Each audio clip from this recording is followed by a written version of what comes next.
Subscribe now and press the bell icon. Never miss an update.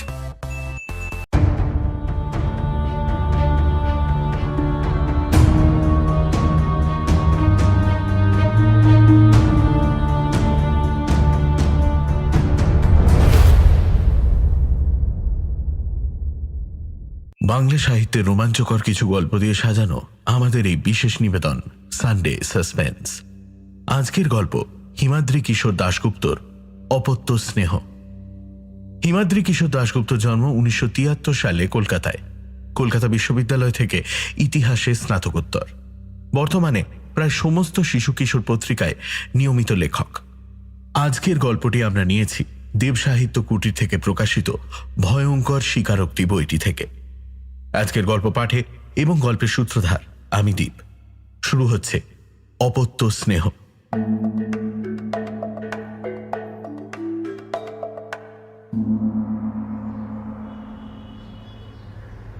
বেলা 2টো নাগাদ একতলার চেম্বারে patient দেখা শেষ করে দোতলার ঘরে খাওয়া আর বিশ্রাম নেবার জন্য উঠতে যাচ্ছিলেন ডক্টর অচিন্ত সেন। ঠিক সেই সময় চেম্বারের পর্দা ঠেলে প্রবেশ করল একজন মাঝবয়সী লোক। তার পরনে ধুতির ওপর শার্ট। তাকে দেখে চেয়ার ছেড়ে উঠতে গিয়েও আবার বসে পড়লেন অচিন্ত।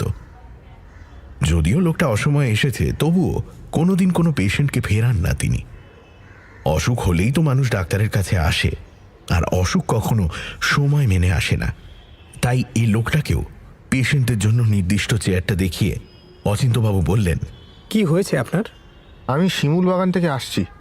আমি নয়, আমার বাবু আপনার পেশেন্ট। তিনি আপনাকে একটা খাম পাঠিয়েছেন, এই নিন। এই বলে লোকটা বেশ বড় একটা খাম এগিয়ে দিল ডাক্তারবাবুর হাতে।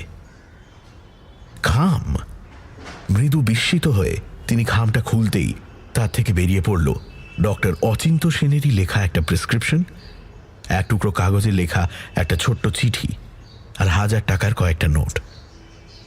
নিজের প্রেসক্রিপশনটা প্রথমে দেখলেন অচিন্ত। পেশেন্টের নাম মণিময় গুপ্ত, বয়স 65। রক্তাল্পতার কারণে বার কয়েক রক্ত দেওয়া হয়েছিল তাকে। প্রেসক্রিপশন দেখে ভদ্রলোককে মনে পড়ে গেল ডক্টর অচিন্ত সেনের। ফর্সা, বেশ লম্বা চড়া চেহারার ভদ্রলোক, তবে গাউটের জন্য একটু খুঁড়িয়ে হাঁটেন। সে চিকিৎসার জন্য অবশ্য তিনি তার কাছে আসেননি, এসেছিলেন শরীর দুর্বল হওয়ার কারণে। অচিন্ত সেন তাঁকে স্থানীয় এক নার্সিংহোমে একবেলা ভর্তি রেখে রক্ত দেওয়ার ব্যবস্থা করেন। শেষবার তাকে রক্ত দেওয়া হয় মাস 2 আগে। প্রেসক্রিপশনটা দেখার পর অচিন্ত চিঠি পড়লেন।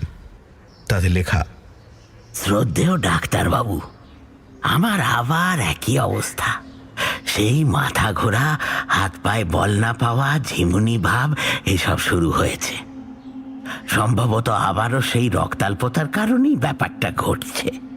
তার উপর গাউটের প্রকোপও বেড়েছে। সব মিলিয়ে আমার এমন অবস্থা যে আপনার চেম্বারেও যেতে পারলাম না। ধৃষ্টতা মার্জনা করবেন। আপনার কাছে আমার অনুরোধ এই যে আপনি যদি আমার বাড়িতে এসে আমাকে একবার দেখে যান ও এখানেই আমাকে রক্ত দেওয়ার ব্যবস্থা করে যান, তবে আপনার কাছে কৃতজ্ঞ থাকি। আপনার ফিজ আর গাড়ির খরচ বাবদ 3000 টাকা পাঠালাম। আমার কর্মচারীর কাছে আরও টাকা দেওয়া আছে। প্রয়োজন বোধে নিঃসংকোচে তার থেকে চেয়ে নিতে পারেন। একটাই শুধু অনুরোধ, দয়া করে একবার এসে আমাকে রক্ত দিয়ে যাবার ব্যবস্থা করুন। আমার শরীর এত দুর্বল লাগছে যে মনে হচ্ছে আজ রাতেই হার্ট ফেল করে মারা যাব। আপনি আমাকে বাঁচান। ভবদীয় মণিময় গুপ্ত। ডাক্তার অচিন্ত সেন চিঠিটা পড়ার পর কিছুক্ষণ ব্যাপারটা নিয়ে কি করা যায় মনে মনে ভাবলেন। শিমুল বাগান জায়গাটা এই জেলার সদর, যেখানে তার বাসস্থান, সেখান থেকে 30 মাইল মতো দূরে তো হবেই। গাড়ি আছে ডক্টর সেনের। জায়গাটা যেতে 1.5 ঘন্টা মতো সময় লাগবে তাঁর। বিকেলবেলা চেম্বারে বসেন না অচিন্ত, তবে কোনো রোগী হঠাৎ এসে উপস্থিত হলে নিচে নেমে এসে তাকে দেখেন। কাজেই বিকেলে রোগী দেখার চাপ নেই তার। তাছাড়া লোকটার কথা যদি সত্যি হয়, তবে রক্তের অভাবে সত্যিই হার্ট ফেল করাটা অস্বাভাবিক নয়। তিনি সামনের লোকটাকে প্রশ্ন করলেন। সত্যি আপনার বাবু বেশ অসুস্থ? হ্যাঁ ডাক্তারবাবু, বাবু কেমন যেন ফ্যাকাশে হয়ে গেছেন, হাতে পায়ে জোর পাচ্ছেন না, ঘরের ভেতর দেওয়াল ধরে ধরে হাঁটছেন। আপনি গেলে বড় ভালো হয়। আর ওই রক্তের ব্যাপারটা বাবু বারবার করে আমাকে বলে দিয়েছেন, সেটা কেনার জন্য আর দেওয়ার জন্য কোনো লোক যদি লাগে তার খরচা আমাকে দিয়ে দিয়েছেন। ঠিক আছে, আমি যাব, অন্য লোকের দরকার হবে না। রক্ত দেওয়া ব্যাপারটা যদিও এখন আমি নিজে করি না, তবে প্রয়োজনে করতে পারি। একসময় আর্মির ডাক্তার ছিলাম তো, তখন বহু বছর এ কাজ নিজেকেই করতে হতো। তবে রক্ত তো দোকানে বিক্রি হয় না, দেখি আগে সেটা এখানকার ব্লাড ব্যাংকে পাওয়া যায় কিনা। প্রেসক্রিপশনেই ভদ্রলোকের ব্লাড গ্রুপটা লেখা আছে।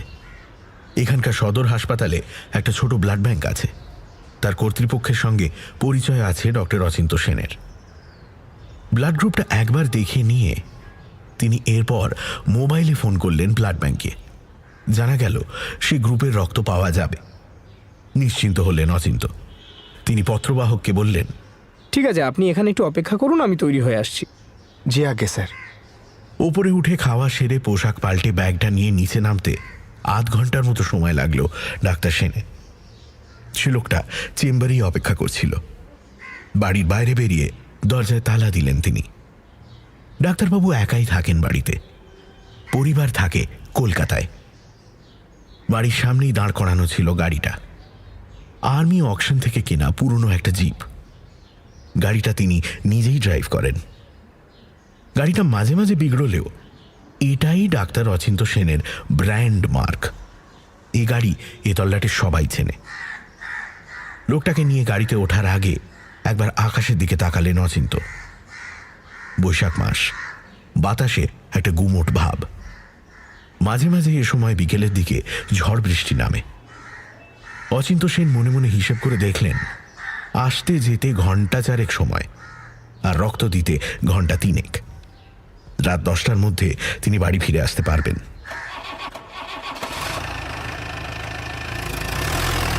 একটা কুঁ কুঁ শব্দ করে স্টার্ট হলো জিপের ইঞ্জিন।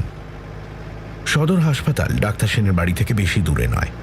প্রথমে সেখানে গিয়ে ব্লাড ব্যাংক থেকে 1 পাউচ রক্ত নেওয়া হলো। হাসপাতালের উল্টো দিকের একটা মেডিকেল শপ থেকে রক্ত দেওয়ার জন্য প্রয়োজনীয় মেডিকেল কিটও কেনা হলো। সঙ্গী লোকটাই সব খরচ মেটালো। তারপর তাকে নিয়ে ডাক্তার অচিন্ত সেন রওনা হয়ে গেলেন শিমুল বাগানের উদ্দেশ্যে। শহর ছেড়ে বাইরে বেরিয়ে হাইওয়ে ধরল তাঁর জিপ।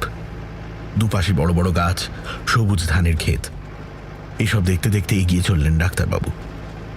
চলতে চলতে একবার তিনি শুধু জানতে চাইলেন, পেশেন্টের বাড়িতে কে কে আছেন? বাবু, আমি আর তার 2 ছেলে। তবে আমি বাবু সব কিছু দেখাশোনা করি। জায়গাটা অনেকটা গঞ্জের মতো। সেখান থেকে সঙ্গের লোকটার নির্দেশ মতো পাকা রাস্তা ছেড়ে গ্রামের মেঠো রাস্তা ধরল জিপ। পথের দুপাশে বড় বড় প্রাচীন শিমুল গাছ। হয়তোবা এই গাছগুলোর জন্যই এই জায়গার নাম হয়েছিল শিমুল বাগান। গ্রামের ঘরবাড়িগুলোর চাল টিনের অথবা খড়ের। শিমুল গাছগুলোর আড়ালে বেশ তফাতে তফাতে তারা দাঁড়িয়ে আছে। সে পথ ধরে এগিয়ে গাড়িটা একসময় এসে থামল বেশ বড় একটা বাড়ির সামনে। দেখেই বোঝা যায় বাড়িটা বেশ প্রাচীন। একতলার বারান্দার বড় বড় থামগুলোর গা থেকে পলেস্তারা খসে ইঁট বেরিয়ে পড়েছে।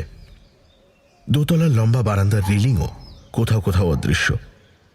তবে বাড়িটা দেখে বোঝা যায় যে বাড়ির মালিক সে সময় বেশ পয়সাওয়ালা ছিলেন। গ্রামের বর্ধিষ্ণু লোকরা আগে এসব বাড়ি বানাতেন। জিপ থেকে নেমে লোকটার পেছনে ঢুকতে ঢুকতে ডাক্তার সেন জানতে চাইলেন, আপনার বাবু আগে কি করতেন? জাহাজি ক্যাপ্টেন ছিলেন। বাবুরা 3 পুরুষের জাহাজি ছিলেন। বাড়ির ভেতরটা বেশ ঠান্ডা, একটু যেন স্যাঁতস্যাঁতে পরিবেশও আছে। ইঁটের চওড়া দেওয়াল, মাথার উপর কড়ি বর্গার ছাদ। একটা প্রাচীন গন্ধ লেগে আছে বাড়িটার ভেতরে। বারান্দা পেরিয়ে লোকটা তাকে নিয়ে দরজা ঠেলে ঢুকলো বেশ বড় একটা ঘরে। সেখানে একটা ছত্রি লাগানো প্রাচীন আমলের খাটের উপর পা ঝুলিয়ে বসে আছেন ভদ্রলোক। ফর্সা রং, বেশ লম্বা চওড়া চেহারা, পরনে ঢোলা পাজামা আর হাত কাটা ফতুয়া। নেট লাগানো জানলা দিয়ে শেষ বিকেলের আলো এসেছে তার মুখে। কেমন যেন ফ্যাকাশে উৎকণ্ঠা জড়ানো সেই মুখ। কিন্তু ডাক্তার অচিন্ত সেনকে ঘরে ঢুকতে দেখেই মণিময় গুপ্তর চোখ দুটো উজ্জ্বল হয়ে উঠল।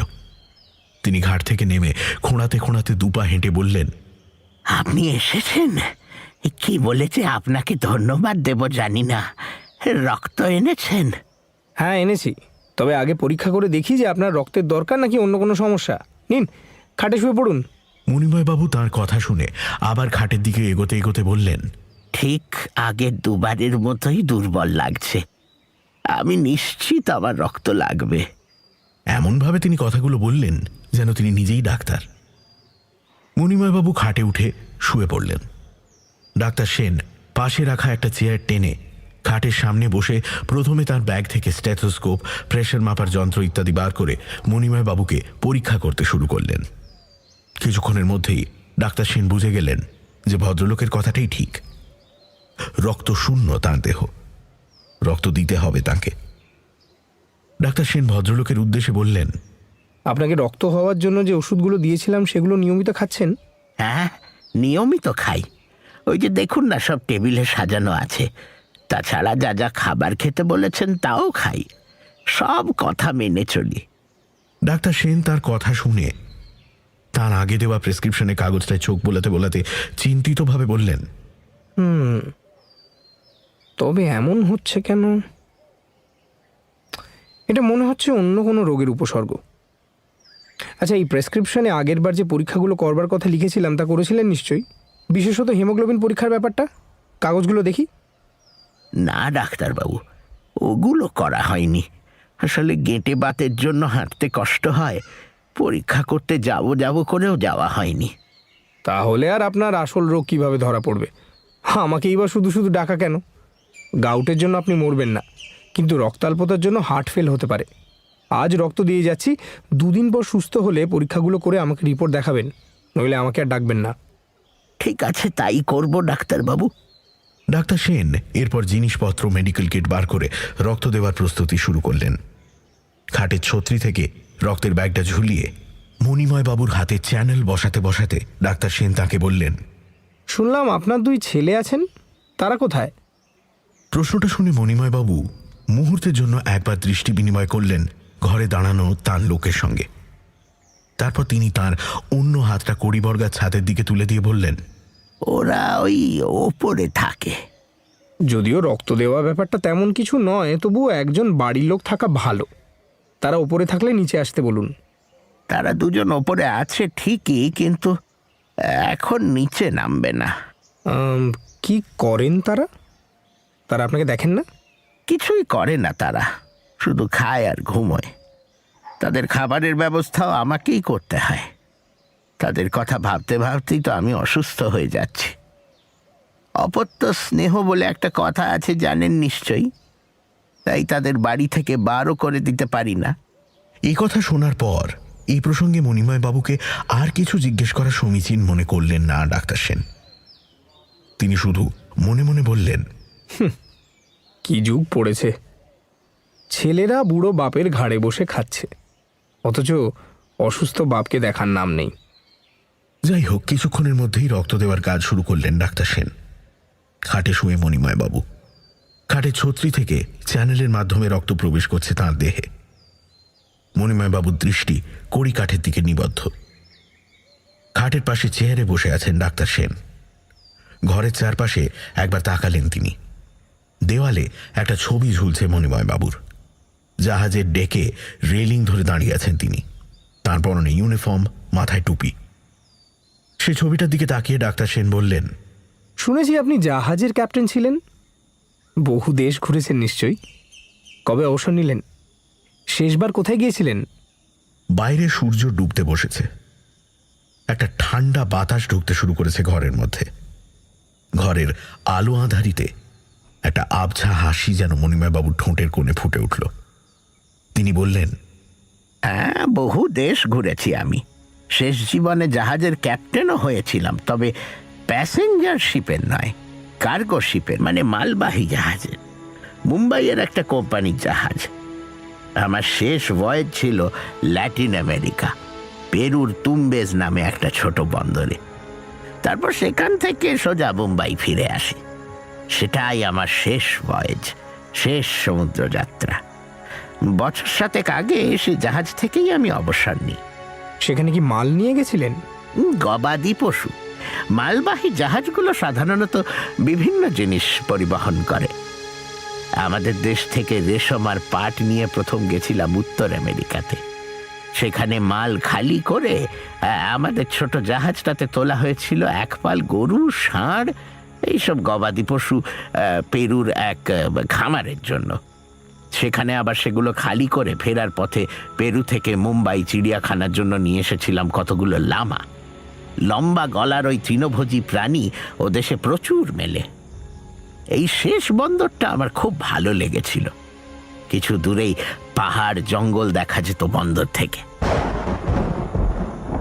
মণিময় বাবুর এই কথা শুনতে শুনতেই হঠাৎই যেন বাইরের অন্ধকার নেমে এলো খুব দ্রুত। বাইরে থেকে বাতাসের ঝাপটা জানলা দিয়ে প্রবেশ করতে শুরু করলো ঘরে। এই ভয়টাই করেছিলেন অচিন্ত সেন। তবে একটা সান্ত্বনা, এ ঝড় বৃষ্টি বেশিক্ষণ থাকে না। মণিময় বাবুর লোকটা তাড়াতাড়ি ঘরের বাতি জ্বালিয়ে দিল, তারপর ছুটে গিয়ে জানলা বন্ধ করে দিল। জানলা বন্ধ থাকলেও বাইরে ঝড়ের প্রচণ্ড দাপাদাপি শোনা যেতে লাগলো। তারপর এক সময় যেন শুনতে পেলেন মুষলধারে বৃষ্টির ঝমঝম শব্দ। প্রকৃতির তাণ্ডব শুরু হয়েছে বাইরে। মাঝে মাঝে বাজ পড়ার শব্দে যেন থরথর করে কেঁপে উঠছে বাড়িটা। বিছানায় শোয়া মণিময় বাবুর মধ্যেও যেন একটা উৎকণ্ঠার ভাব ফুটে উঠছে। তিনি তাকিয়ে আছেন ছাদের দিকে। একসময় ডাক্তার সেনের মধ্যেও একটু ভয় হলো। কাঠের কড়িবর্গা দিয়ে ধরে রাখা ছাদটা ধসে পড়বে না তো? খাটের পাশে বসে চুপচাপ ঝড় বৃষ্টির শব্দ শুনতে লাগলেন তিনি। সময় এগিয়ে চলল। খাটের ছত্রিতে ঝোলানো রক্তের ব্যাগটা ক্রমশ খালি হয়ে যাচ্ছে। তা থেকে দ্রুত রক্ত টেনে নিচ্ছে মণিময় বাবুর শরীর। সময়ের সঙ্গে সঙ্গে বাইরের ঝড় বৃষ্টিও কমে এলো। রক্তের ব্যাগটাও খালি হয়ে গেল। রক্ত দেওয়া যখন শেষ হলো তখন 7:30 বেজে গেছে। হাসি ফুটে উঠেছে মণিময় বাবুর মুখে। তিনি ডাক্তার সেনকে বললেন, অজস্র ধন্যবাদ আপনাকে। কৃতজ্ঞতা জানানোর আমার কোনো ভাষা নেই। এর মধ্যেই শরীরটা বেশ চনমনে লাগতে শুরু করেছে। থাক, এখন ওঠার বা বেশি কথা বলার দরকার নেই। চুপচাপ শুয়ে বিশ্রাম নিন। তবে হ্যাঁ, পরীক্ষাগুলো অবশ্যই করাবেন। মণিময় বাবুর হাত থেকে চ্যানেল খুলে নিয়ে তাকে খানিকক্ষণ লক্ষ্য করলেন ডাক্তার সেন। অনেক সময় রক্ত নেবার পর খিঁচুনি শুরু হয়। তেমন হলে মণিময় বাবুকে ডেকাড্রন ইঞ্জেকশন দিতে হবে। কিন্তু শেষ পর্যন্ত সেসব কিছুই ঘটল না। বেশ সুস্থ বোধ করলেন মণিময় বাবু। ঠিক 8টা নাগাদ ব্যাগপত্র নিয়ে চেয়ার ছেড়ে উঠলেন তিনি। মণিময় বাবু থেকে বিদায় নিয়ে ঘর ছেড়ে বেরিয়ে পড়লেন ডাক্তার অচিন্ত সেন। এবার বাড়ি ফিরতে হবে তাকে। কিন্তু কিছুতেই স্টার্ট হচ্ছে না জিপটা।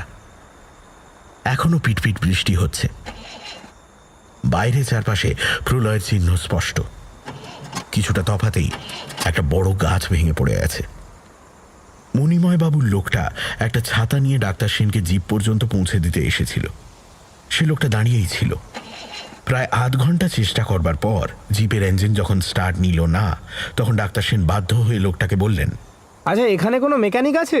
ডেকে আনা যাবে? বাজারের দিকে একটা গ্যারেজ আছে ঠিকই, সেটা এমনিতেই সন্ধেবেলা বন্ধ হয়ে যায়। তার উপর যা ঝড় বৃষ্টি হলো, সে গ্যারেজ নিশ্চয়ই খোলা নেই। আর সেই গ্যারেজের মেকানিকও বাইরে থেকে আসে। এখন তো মেকানিক পাওয়া যাবে না স্যার। তার কথা শুনে মহা মুশকিলে পড়লেন ডাক্তার সেন। এখন কি করা যায়? লোকটাকে তিনি বললেন, দেখুন না, ফোন টোন করে যদি অন্য কাউকে এনে গাড়িটা সারাবার ব্যবস্থা করা যায়, টাকা যা লাগে আমি দেব। আমি বলি কি, আজকের রাতটা আপনি আমার বাড়িতেই থেকে যান। মেকানিক যদি পাওয়াও যায়, তবে তাকে এনে গাড়ি ঠিক করতে আরও ঘন্টাখানেক সময় লেগে যাবে। সে চেষ্টা আমি করছি ঠিকই, কিন্তু তারপর এই রাতে আপনি এতটা পথ যাবেন? যা ঝড় হলো, হয়তো কোথাও গাছ টাছ ভেঙে আটকে আছে। ডাক্তার সেন অবাক হয়ে দেখলেন ইতিমধ্যে বারান্দায় এসে দাঁড়িয়েছেন মণিময় বাবু। তিনিই কথাগুলো বললেন তাঁর উদ্দেশ্যে। এ কি, আপনি বিছানা ছেড়ে উঠেছেন কেন?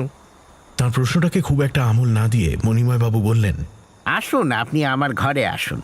অগত্যা ডাক্তার সেন জিপ ছেড়ে আবার কিছুক্ষণের মধ্যেই প্রবেশ করলেন সে ঘরে। বালিশের তলা থেকে একটা ডায়েরি আর মোবাইল ফোন বার করলেন তিনি। তারপর ডায়েরিতে লেখা নাম্বার দেখে মেকানিককে ডায়াল করতে গিয়ে বললেন, এ মা, আমার ফোনে তো টাওয়ারই নেই। ডাক্তারবাবু, দয়া করে আপনার ফোনটা যদি একবার দেন। ডাক্তার সেন মোবাইলটা বার করে তাঁর হাতে তুলে দিলেন। মণিময়বাবু মেকানিককে ফোনে পেয়ে গেলেন ঠিকই, কিন্তু কথা শেষ করে মোবাইলটা তিনি খাটের ওপর নামিয়ে রেখে বললেন, সে আসবে ঠিকই, কিন্তু এত রাতে সে পারবে না। কাল ভোরের আলো ফুটলেই সে পাশের গ্রাম থেকে মোটর বাইক নিয়ে চলে আসবে। এই কথা বলার পর তিনি ডাক্তারবাবুর উদ্দেশ্যে বললেন, আজ রাতটা আপনি আমার বাড়িতেই দয়া করে থেকে যান। বাড়িতে মুরগি আছে, তার ঝোল ভাতটা দয়া করে আপনাকে খাওয়াবার সুযোগ দিন। একটা ঘরও আছে, সেখানে থাকতে অসুবিধা হবে না আপনার।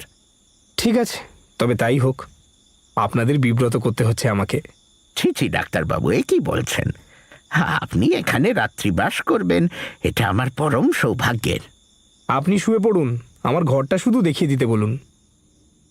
কিছুক্ষণের মধ্যেই মণিময়বাবুর লোকটা ডাক্তার সেনকে পৌঁছে দিয়ে গেল একটা ঘরে। বেশ ছিমছাম ঘর, আলো পাখা খাট বিছানা সবই আছে। জানলা দিয়ে বাইরেটা দেখা যাচ্ছে। মেঘ কেটে গিয়ে চাঁদ উঠতে শুরু করেছে।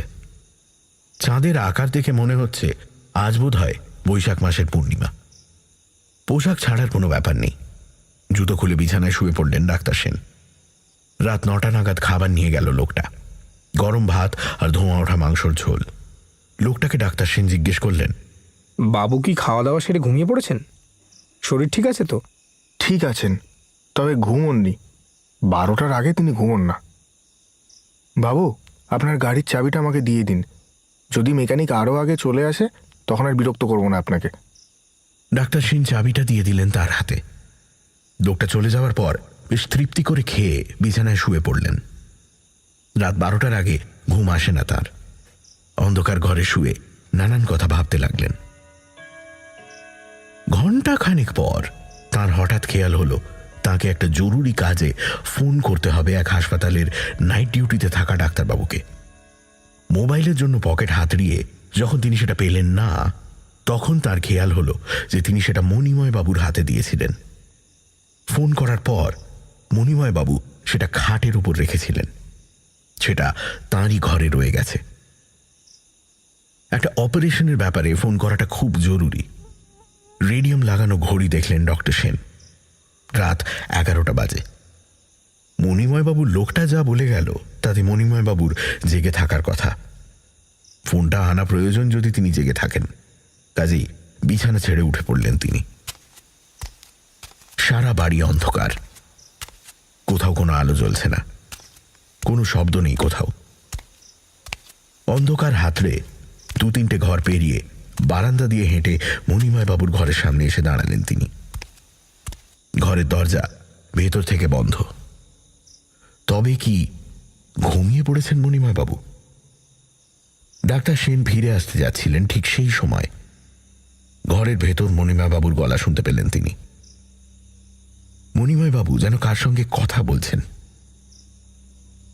দরজাটার কয়েক পা তফাতে একটা জানলার পাল্লা সামান্য খোলা। সেই ফাঁক গলেই তার গলাটা বাইরে আসছে। ঘরে লোক আছে মণিময়বাবুর। তার ছেলেরা নয় তো? তাই তাকে ডাকার আগে পরিস্থিতিটা একটু বুঝে নেবার জন্য একটু ইতস্তত করে 2 পা এগিয়ে ডাক্তার সেন চোখ রাখলেন জানলার ফাঁকে। মণিময়বাবুর ঘরে বাতি জ্বলছে, তবে উল্টো দিকের জাল লাগানো সেই বড় জানলাটা দিয়ে পূর্ণিমা চাঁদের আলো ঢুকছে ঘরটাতে। আলো আঁধারি পরিবেশ হলেও ডাক্তার সেন মোটামুটি দেখতে পাচ্ছেন ঘরের ভেতরটা। খাট ছেড়ে ঘরে ঠিক মাঝখানে চেয়ারটা টেনে বসে আছেন মণিময়বাবু। তার ঢোলা পাজামা 2 পায়ের হাঁটুর ওপর পর্যন্ত গোটানো, কিন্তু ঘরে অন্য কোনো লোক নেই। টেবিলের হাতলে আঙুল দিয়ে মাঝে মাঝে ঠক ঠক শব্দ করছেন তিনি, আর কড়িবর্গা ছাদের দিকে তাকিয়ে বলছেন, আয় বাবারা আয়, খাবার এনেছি, খাবার। নিচে নাম, নাম নিচে। ডাক্তার সেন অবাক হয়ে গেলেন মণিময় বাবুকে দেখে। ঘরে কেউ নেই, অথচ ছাদের কড়িবর্গার দিকে তাকিয়ে কার সঙ্গে কথা বলছেন তিনি? লোকটার কি মানসিক রোগ আছে? ডাক্তার সেন শুনলেন মণিময় বাবু এবার সিলিংয়ের দিকে তাকিয়ে বলছেন, তোদের জন্যই তো ডাক্তার ডাকলাম, সে খাবার এনেছে। আয় আয়, নিচে আয়। কি পাগলের প্রলাপ বকছে লোকটা? তিনি আবার কার জন্য খাবার আনলেন? বিস্মিত ডাক্তার সেন চেয়ে রইলেন ঘরের ভেতর, আর মণিময় বাবু ডেকে চললেন, আয় আয়, খেয়ে যা। এর কিছুক্ষণের মধ্যেই সাড়া মিলল মণিময় বাবুর আহ্বানে। একটা সুস্পষ্ট খড়খড়ে শব্দ শুরু হলো ছাদের কড়িবর্গার ফাঁক থেকে। তারপর সেই শব্দ দেওয়াল বেয়ে নেমে এসে মাটি বেয়ে এগিয়ে আসতে লাগলো মণিময় বাবুর দিকে। মেঝের দিকে তাকিয়ে তাদের দেখতে পেয়ে তার উন্মুক্ত পা দুটো আরো ছড়িয়ে দিয়ে মণিময় বাবু উৎফুল্লভাবে বলে উঠলেন, আয় আয়, কাছে আয়, খেয়ে নে, খেয়ে নে। তারপর যে দৃশ্য ডাক্তার সেন দেখলেন তাতে তিনি বিস্ময়ে হাঁ হয়ে গেলেন। মেঝে থেকে মণিময় বাবুর পায়ের পাতা বেয়ে তার দু পায়ে উঠতে শুরু করলো কি যেন দুটো প্রাণী। আধো অন্ধকারে তাদের স্পষ্ট বোঝা না গেলেও আকারে তারা ইঞ্চি চারেক হবে। সেই ক্ষুদ্রাকৃতির কালো অবয়ব দুটো ধীরে ধীরে উঠে এসে বসল মণিময় বাবুর দুটো হাঁটুর ওপর। সেখানেই তারা স্থির হয়ে গেল। মণিময় বাবু বার দুয়েক উ বলে শব্দ করলেন, তারপর নিজের হাঁটুর দিকে তাকিয়ে বলতে লাগলেন, নে খা বাবারা, প্রাণ ভরে খা। দুদিন তোদের খেতে দিতে পারিনি, কষ্টে আমার বুক ফেটে যাচ্ছিল। খা, যত পারিস খেয়ে নে। ঠিক যেন নিজের সন্তানকে খাওয়াচ্ছেন এমনভাবে তিনি তাদের উদ্দেশ্যে কথাগুলো বলতে লাগলেন। প্রায় আধ ঘন্টা একইভাবে হাঁটুতে আটকে থাকার পর ধীরে ধীরে পা বেয়ে নিচে নামতে শুরু করলো প্রাণীগুলো। খচমচ শব্দে তারা ঘরের অন্ধকারে হারিয়ে যাবার পর টলতে টলতে উঠে বিছানায় শুয়ে পড়লেন মণিময় বাবু। এতক্ষণে হুঁশ ফিরল ডাক্তার সেনের। তার মাথার ভেতর কেমন যেন তালগোল পাকিয়ে যাচ্ছে সব। নিজের চোখকেও যেন বিশ্বাস করতে পারছেন না। এও কি সম্ভব? ব্যাপারটা ভালো করে জানতে হবে তাকে। ঘরের দিকে পা বাড়ালেন ডাক্তার সেন। সারা রাত জেগেই কাটালেন তিনি। মণিময় বাবুর তাঁর সঙ্গে নানা কথোপকথন আর চোখে দেখা ঘটনাটা সারা রাত ধরে বিচার বিশ্লেষণ করে ব্যাপারটা অনেকটাই স্পষ্ট হয়ে গেল তার কাছে। তিনি সিদ্ধান্ত নিলেন ফেরার আগে একবার কথা বলবেন মণিময় বাবুর সঙ্গে। মোবাইল ফোনটা তো নিয়ে যেতেই হবে।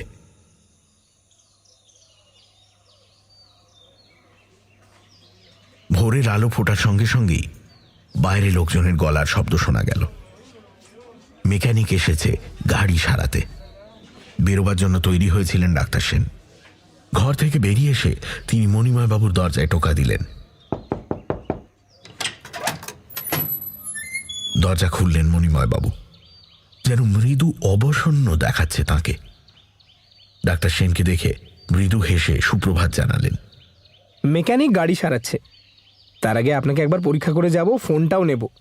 আসুন, ভেতরে আসুন। ঘরে ঢুকলেন ডাক্তার সেন। জানলা দিয়ে ভোরের আলো আসছে। চেয়ারটা একই জায়গাতে রাখা।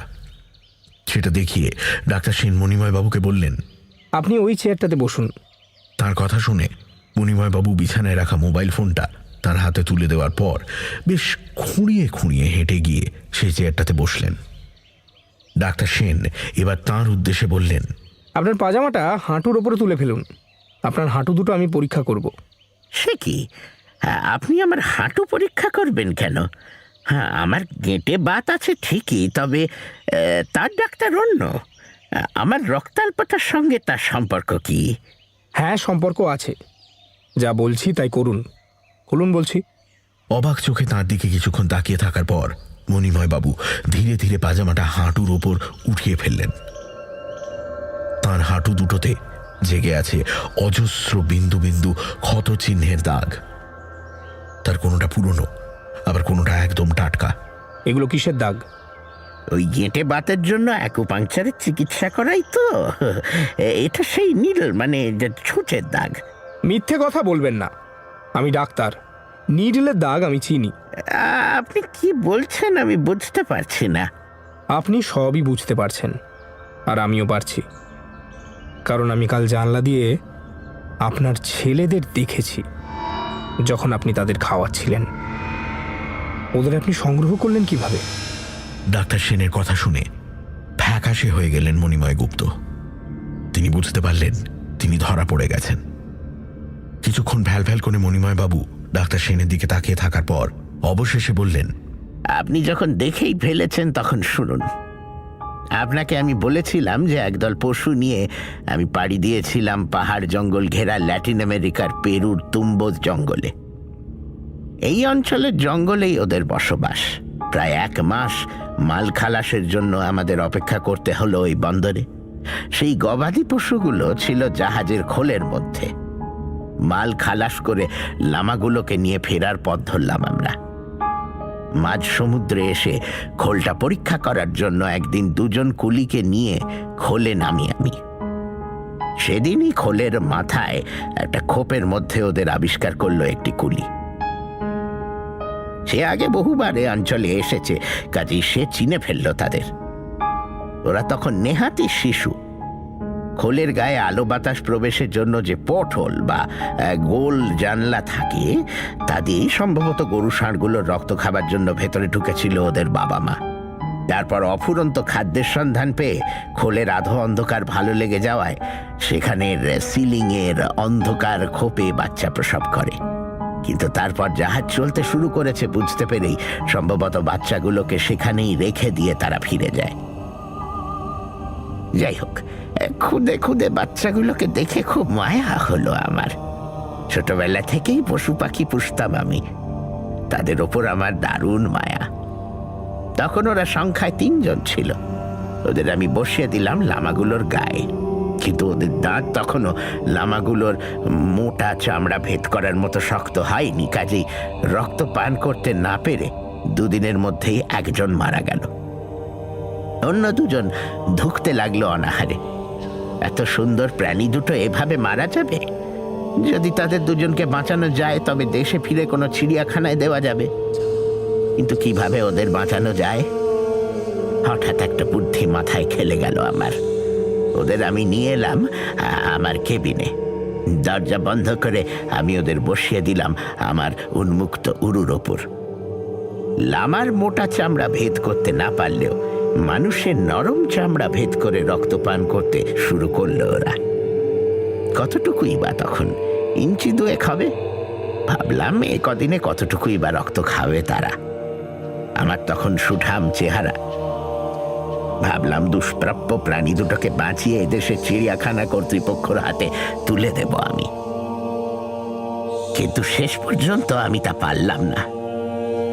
মুম্বাই বন্দর যখন এলো ততদিনে আমি ওদের ভালোবেসে ফেলেছি। কাজেই ওদের এ বাড়িতে নিয়ে চলে এলাম আমি। ভেবেছিলাম যে একটু বড় হলে, দাঁত শক্ত হলে ওরা পশুর রক্ত খাবে, কিন্তু মানুষের রক্ত স্বাদ পাওয়ার জন্য হয়তো পশুর রক্ত ওদের মুখে রোচে না। আমি বেশ কয়েকবার চেষ্টা করে দেখেছি, তারপর থেকে এভাবেই রয়েছে ওরা। আগে আমার তেমন কোনো অসুবিধা হতো না, কিন্তু এখন বয়স বাড়ছে, রক্তের জোর কমে আসছে। মণিময় বাবু তাঁর কথা শেষ করার পর স্তম্ভিত ডাক্তার সেন বললেন, এইভাবে নিজের মৃত্যু ডেকে আনছেন কেন? আমার আর কিছু করার নেই। অপত্য স্নেহ, ওদের ছেলেদের মতোই দেখি আমি। ওরা ছাড়া আমার কেউ নেই, ওরা আমার সন্তান। ওদের একটু কাছ থেকে দেখা যাবে? চেষ্টা করে দেখি। ঘর অন্ধকার না হলে ওরা নিচে নামে না। ঘরের জানলা দরজা সব বন্ধ করে দেওয়া হলো। আলো অন্ধকার নেমে এলো ঘরে। ঘুলঘুলি দিয়ে আসা সামান্য আলো ছাড়া আর কোনো আলো নেই ঘরে। মণিময় বাবু বললেন, আপনি দরজার সামনে গিয়ে চুপচাপ দাঁড়ান, নইলে ওরা ভয় পেতে পারে। ডাক্তার সেন তার নির্দেশ পালন করলেন। মণিময় বাবু তাঁর সেই চেয়ারে বসে পাজামা হাঁটুর ওপর উঠিয়ে চেয়ারে টোকা দিতে দিতে কড়ি বর্গার দিকে তাকিয়ে ডাকতে লাগলেন, আয় আয়, নিচে নেমে আয়। কিছুক্ষণের মধ্যেই সাড়া মিলল তাঁর ডাকে। কড়ি বর্গার আড়াল থেকে খচমচ শব্দ শুরু হলো। মণিময় বাবুর ছেলেরা নেমে এলো। তারপর আদুরে বাচ্চার মতো মণিময় বাবুর ডাকে মেঝে দিয়ে ছুটে এসে তাঁর পায়ের পাতা বেয়ে উঠে পড়ল মণিময় বাবুর হাঁটুর ওপর। চুনির মতো জ্বলছে তাদের চোখ, তাদের লাল জিভ আর ছোট্ট বাঁকানো দাঁতগুলো মুহূর্তের জন্য যেন দেখতে পেলেন ডাক্তার সেন। ল্যাটিন আমেরিকার ভ্যাম্পায়ার ব্যাট, রক্তচোষা বাদুড়। তাদের দাঁত ফোটানোর যন্ত্রণাতেই সম্ভবত একবার যন্ত্রণাসূচক শব্দ করলেন মণিময় বাবু। তারপর ডাক্তার সেনের দিকে তাকিয়ে ঠোঁটের কোণে হাসি ফুটিয়ে বললেন, অপত্য স্নেহ, এরা আমার সন্তান, এদের কি আমি অভুক্ত রাখতে পারি? মণিময় বাবুর দেহে দাঁত ফুটিয়ে রক্তপান শুরু করেছে প্রাণী দুটো। পরম মমতায় মণিময় বাবু তাকিয়ে আছেন তাদের দিকে। কিন্তু এ দৃশ্য বেশিক্ষণ সহ্য করতে পারলেন না ডাক্তার সেন। হঠাৎ বাড়ির বাইরে থেকে জিপের ইঞ্জিনের শব্দ এলো তার কানে। গাড়ি স্টার্ট হয়ে গেছে। শব্দটা শোনার সঙ্গে সঙ্গেই দরজাটা খুলে ফেললেন তিনি। এক রাশ আলো ছড়িয়ে পড়ল ঘরে। খোলা জানলা দিয়ে মণিময় বাবুর ঘর ছেড়ে ডাক্তার সেন ছুটলেন বাইরে যাওয়ার জন্য। আর ওই আলোতেই ভ্যাবা চেকা খেয়ে গেল ওই প্রাণী দুটো। মণিময় বাবুর হাঁটু ছেড়ে ঘরের মধ্যে পাক খেয়ে খোলা দরজা দিয়ে তারাও বাইরে বেরিয়ে গেল। গাড়িতে উঠে বসার সময় ডাক্তার সেন শুনতে পেলেন মণিময় বাবুর কঠোর আর্তনাদ। ডাক্তার বাবু, আপনি আমারে কি সর্বনাশ করলেন? ওরে তোরা ফিরে আয়, ফিরে আয়।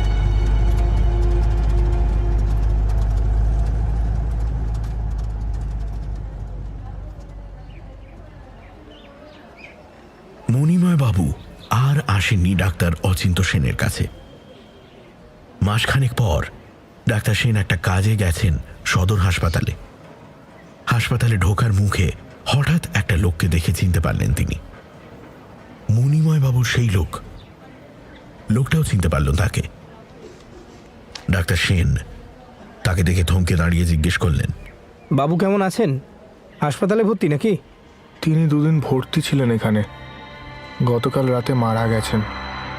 তার দেহ নিতে এসেছি। হ্যাঁ, মারা গেছেন? কিভাবে মারা গেলেন? রক্তাল্পতায়? তার ছেলেরা আবার ফিরে এসেছিল নাকি? না, তারা আর ফিরে আসেনি। তাদের একজনের কাকে ঠোকরানো দেহ পাওয়া গেছিল একটা গাছের নিচে। অন্যজনের হদিশ পায়নি। ওরা চলে যাওয়ার পর বাবু খুব ভেঙে পড়েছিলেন জানেন। ওদের দাঁত থেকে বাবুর শরীরে বিষ ঢুকেছিল। বাবু জলাতঙ্কেই চলে গেলেন। তার কথাগুলো শুনে ডাক্তার অচিন্ত সেনের চোখে মুহূর্তের জন্য ফুটে উঠল সেই দৃশ্য। মণিময় বাবুর সেই আধো অন্ধকার ঘরে হাঁটুর ওপর দাঁত বসিয়ে রক্ত চুষছে প্রাণী দুটো। আর মণিময় বাবু বলছেন, অপত্য স্নেহ, এরা আমার সন্তান, এদের কি আমি অভুক্ত রাখতে পারি? রাখতে পারি।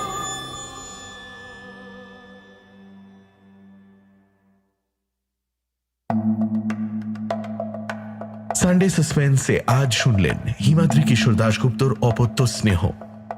ডাক্তার সেনের চরিত্রে সোমক, মণিময় বাবুর চাকর অগ্নি। পর্ব পরিচালনায় গল্প পাঠে, গল্পের সূত্রধার এবং মণিময় গুপ্তর চরিত্রে আমি দীপ। ধ্বনি পরিকল্পনা শুভদীপ। Poster design asterisk. শেষ হল হিমাদ্রি কিশোর দাশগুপ্তর অপত্য স্নেহ। সামনের সপ্তাহে আরও একটি রোমাঞ্চকর গল্প নিয়ে হাজির হবে সানডে সাসপেন্স।